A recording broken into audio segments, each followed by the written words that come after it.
మొదటి క్వశ్చన్ అంటే గద్దర్ గారికి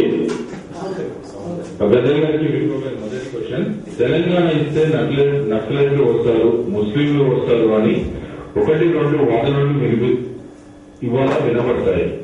5 ఏళ్ల కిందట వీళ్ళు కొందరు తెలంగాణ వస్తే మళ్ళా భూస్వాముల వ్యవస్థ వస్తుంది అని వాళ్ళు అన్నారు. అది వేరే తెలియదు. ఇట్లా మన మధ్యలో విభేదాలు పుట్టించే అవకాశం మనలో మనమే కలుగుతున్నామా అని ఫస్ట్ క్వశ్చన్ అండి.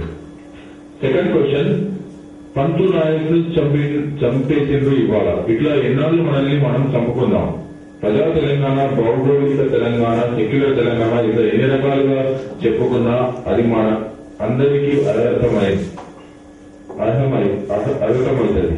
కానీ మనకందరికీ అవసరానికి రక్తసిద్ధ తెలంగాణ మీరేమంటారు? తెలంగాణ చరిత్ర అంతా దోపిడీ చేయబడ్డనే చరిత్ర. తెలంగాణ అంటేనే మీదనే ఒక హింస జరిగింది పాలక వర్గాల నుంచి. దాంట్లో నుండి భాగంగానే ఎప్పుడెప్పుడు ఆ హింసను ఎదిరించిండ్రో, ప్రధానంగా రాజ్య హింసను ఎదిరించిండ్రో, అంతకంటే ఎక్కువ రాజ్యం వాళ్ళ మీద హింస చేసింది. ఇప్పుడు నక్సలైట్ ఉద్యమము లేదా ఈ నక్సలైట్ ముస్లిం రాజ్యం వస్తుంది అనేది ఎవరు చెప్తున్నారు? అందరికంటే ఎక్కువ అమెరికా సామ్రాజ్యవాదం బుష్ చెప్తున్నాడు. ఇక్కడ నీకు 1995లో WTO వచ్చింది. అప్పుడు 1994లో ఎగ్జాక్ట్గా తెలంగాణ కావాలనేది ఇక్కడ తెలంగాణలో మనం అందరం వర్క్ చేసినాం. మేమంతా WTO పోయి ఇప్పుడు SEZ వచ్చింది 2005లో.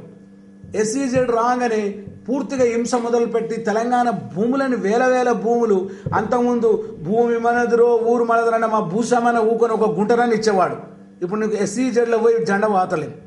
అందుగురించి ఇక్కడ నక్సలైట్లు లేదా మావోయిస్ట్ పార్టీస్లు ముస్లిమ్స్ అనేది దాంట్లో వాళ్ళది ఏంటంటే, Naxalites are representing the working class, ట్రైబల్స్ను, SC ST BCని, ముస్లిమ్స్ మైనార్టీని కూడా సపోర్ట్ చేస్తున్నారు.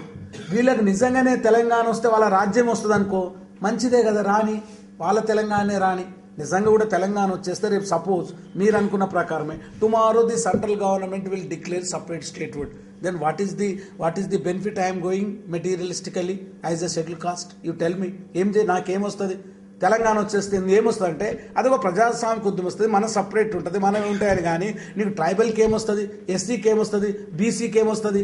ఏమి రాదు. ఛత్తీస్గఢ్లో ఏమొచ్చింది, జార్ఖండ్లో ఏమొచ్చింది? అందుగురించే నక్సలైట్లు కోరుకునే తెలంగాణ, ముస్లింలకు బెనిఫిట్ పడే తెలంగాణ వస్తే అదే ప్రజాస్వామిక తెలంగాణ అవుతుంది. అటువంటి తెలంగాణ రానని నేను కోరుకుంటున్నాను.